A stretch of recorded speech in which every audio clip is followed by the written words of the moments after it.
Chapter 4 श्लोक number 10 श्लोक number 3 Ashtavakra Gita.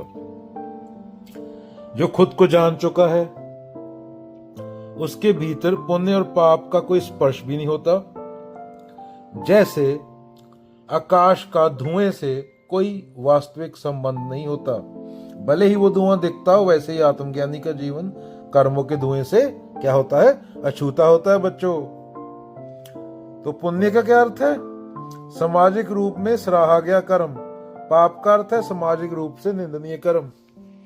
पर आत्मज्ञानी कर्मों से नहीं, ज्ञान से संचालित होता है। ज्ञान से वो क्या काटता है? गलत को काटता है ज्ञान की तलवार से। उसके कर्म चाहे जैसे देखें, भीतर ना तो कोई पछतावा होता है ना कोई गर्व, क्योंकि उसने जान लिया मैं कर्म करने वाला नहीं हूं, मैं केवल साक्षी हूं। जैसे अर्जुन ही रहे थे, कृष्ण हो गए थे, सिद्धार्थ बुद्ध हो गए थे। क्या हुआ? क्योंकि इसने जान लिया क्या हूं मैं? कर्म करता नहीं, मैं साक्षी हूं।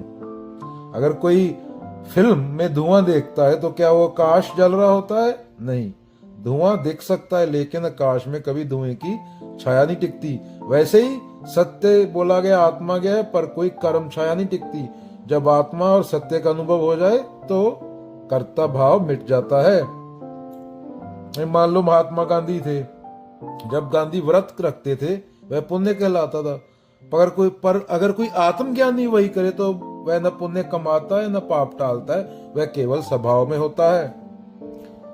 ऐसे ही भगवान कृष्ण का युद्ध में होना, कृष्ण का अर्जुन को युद्ध के लिए प्रेरित करना किसी की दृष्टि में पाप हो सकता है, पर कृष्ण उस टाइम शुद्ध चेतना है, वो करता नहीं है, वो पाप पुण्य से अछूते हैं।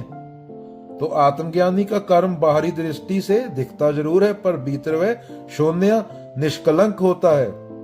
तो निचोड़ क्या है इसका? जो जान गया मैं शरीर नहीं, मन नहीं, सत्य हूं, मेरे अलावा कोई दूसरा है नहीं, उसके लिए कर्म केवल अभिनय है। वह कभी भीतर गहरे प्रभावित नहीं होता। जैसे सूरज के सामने धुआं आता है पर सूरज अंधकार नहीं होता।